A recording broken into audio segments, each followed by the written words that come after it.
দেখার জন্য। আমি তাহমিনা আক্তার, বিশেষণ দর্শন বিভাগ।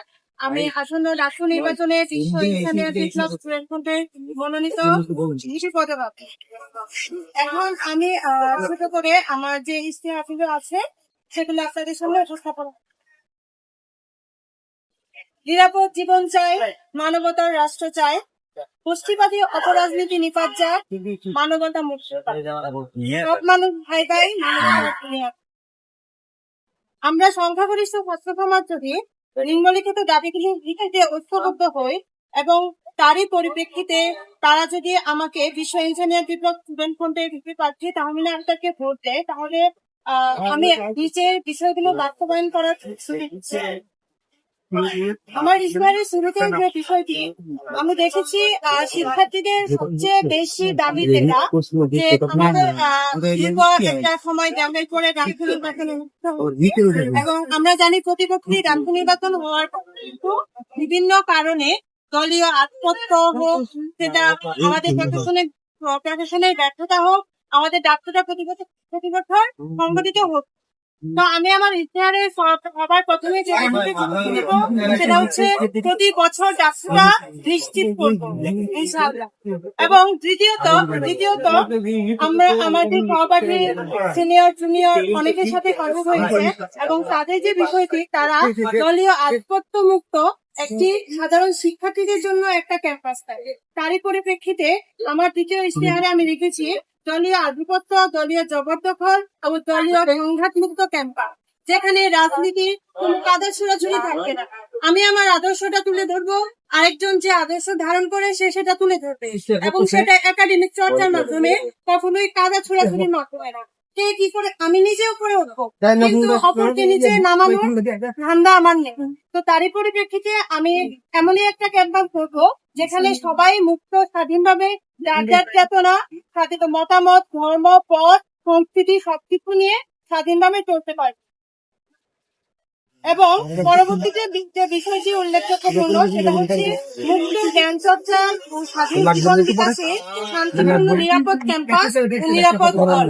আপনারা জানেন ইতিমধ্যে জুলাই গণ অভ্যুত্থানের পরে যেখানে বেশিরভাগ শিক্ষার্থীদের চাওয়া ছিল যে হলগুলোতে যে দলীয় রাজনৈতিক দলের যে শাখা কমিটি এগুলো থাকবে না, কিন্তু ইতিমধ্যে আপনারা অবগত আছেন একটা দল তাদের হচ্ছে বিভিন্ন হলে কমিটি দিয়েছে এবং ইতিমধ্যে আমরা এটার বিরুদ্ধে তীব্র প্রতিবাদ জানিয়েছি এবং পরবর্তীতে যেন কোন রাজনৈতিক দল তাদের যে কমিটি বা হচ্ছে ওই রকম এগুলি দলীয় কার্যকলাপ হলগুলোকে পরিচালনা করতে না পারে সেই বিষয়ে আমি আমার সর্বোচ্চ জোর দিয়ে থাকবো।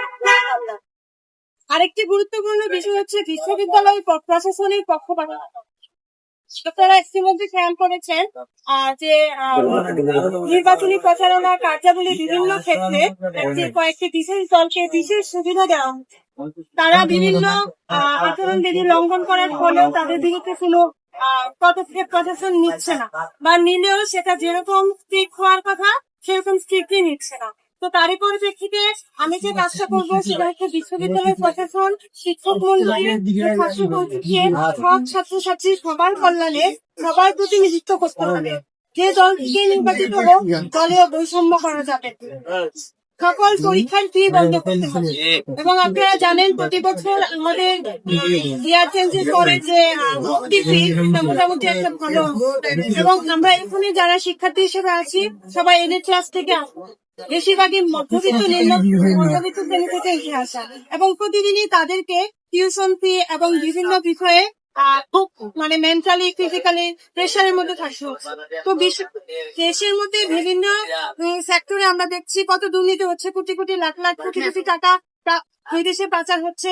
তো আমি মনে করি সেখানে আমাদের বিশ্ববিদ্যালয়ের শিক্ষার্থীদের জন্য যদি এই পরীক্ষার ভর্তি ফিটা বাদ দেওয়া হয় তাহলে এত বেশি ক্ষতির সম্মুখীন হতে হবে না। তারই পরিপ্রেক্ষিতে আমি সকল পরীক্ষা এবং ভর্তি ফি যারা হচ্ছে ইয়ার চেঞ্জের সময় যে ভর্তি ফিটা দেয় সেটা বন্ধের জন্য কাজ করবো। ছাত্র সংসদ তহবিলের 2/3 গরিব ছাত্রছাত্রীদের কল্যাণে ব্যয় করতে হবে। তারপর যে বিষয়টি সেটা হচ্ছে আসন, শিক্ষক ও আবাসিক হল বাড়াতে হবে। সকল প্রকার কোটা বন্ধ করতে হবে। বেশিরভাগ ডিপার্টমেন্টে আমরা যে বিষয়টা খেয়াল করি যে ক্লাসের ব্যাপারে আমরা হচ্ছে ক্লাস পাই না, ক্লাসরুম পাই না ক্লাস করার জন্য। হয় কি একটা কমন ক্লাসরুম থাকে যেখানে বিভিন্ন ডিপার্টমেন্টের ক্লাস, তো এত এত টাকা বাজেট হয়, তো সেগুলোর বাস্তবায়ন, তো তারই পরিপ্রেক্ষিতে আমি হচ্ছে পরবর্তীতে যে বিষয়টাতে জোর দেবো সেটা হচ্ছে আসন ব্যবস্থা নিশ্চিত করা প্রতিটা শিক্ষার্থীদের জন্য।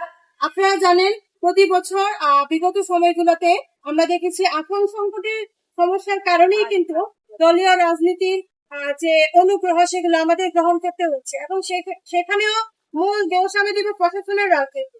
কারণ প্রশাসন যদি চাইতো যে শিক্ষার্থীদের প্রতি বছর আসনের বিষয়টি নিশ্চিত করবে, তাহলে তারা সেটা যদি নিশ্চিত করতো তাহলে তাদের কখনোই দলীয় রাজনীতির যে সহানুভূতি, যে সাহায্য সেটা নিতে হতো না।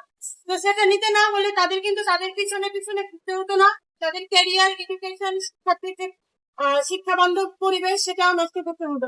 কিন্তু তারই পরিপ্রেক্ষিতে আমি শিক্ষকদের দলীয় রাজনীতির মধ্যে গিয়ে কেবলমাত্র শিক্ষক হিসেবে সবাইকে যেন সার্ভ করে, সবাইকে যেন ট্রিট করে, এই ক্যাম্পাসে যেন তাদের কেবলমাত্র শিক্ষক হিসেবে পরিচিতি থাকে, তাদের পার্সোনাল লাইফে রাজনীতি থাকতে পারে সেটা ক্যাম্পাসের বাইরে। শিক্ষার্থীদের ব্যাপারে কোনো সিদ্ধান্ত নিতে গিয়ে তারা যেন সেই দলীয় মত দ্বারা প্রভাবিত না হয়, সে ব্যবস্থা করবো ইনশাআল্লাহ। সবার মত প্রকাশের গণতান্ত্রিক মানবিক পরিবেশ বজায় রাখবে এবং বিশেষভাবে ধর্মের নামে উগ্রবাদী সন্ত্রাসী চক্রের নিপীড়ন থেকে ছাত্রীদের স্বাধীন ও মুক্ত জীবনের বিকাশ নিশ্চিত করতে হবে। আপনারা ইতিমধ্যে দেখেছেন যে একটা প্যানেলের বিলবোর্ড টানানোর পরে ওই বিলবোর্ডে একটা বোনের ছবিটি বিকৃতি করা হয়েছে, এবং সেটার ব্যাপারে আমি তাদের আচরণে এটা হচ্ছে নির্বাচন বিধি লঙ্ঘন, এটা একই সাথে আমি মনে করি যে তাদের বিরুদ্ধে ব্যবস্থা গ্রহণ করা উচিত। কিন্তু তারপরেও যখন একটা বোনের ছবিটি বিকৃত করা হয়েছে, প্রশাসনের অবশ্যই দায়িত্ব ছিল সেটা খুবই স্ট্রিক্টলি মেনটেন করা, কিন্তু আমি ওইরকম প্রশাসনের পদক্ষেপ দেখি।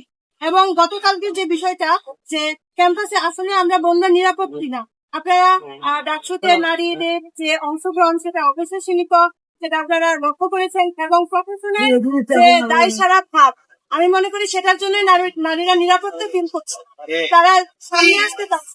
কারণ এখানে তারা যদি একটা অন্যায়ের বিরুদ্ধে মানে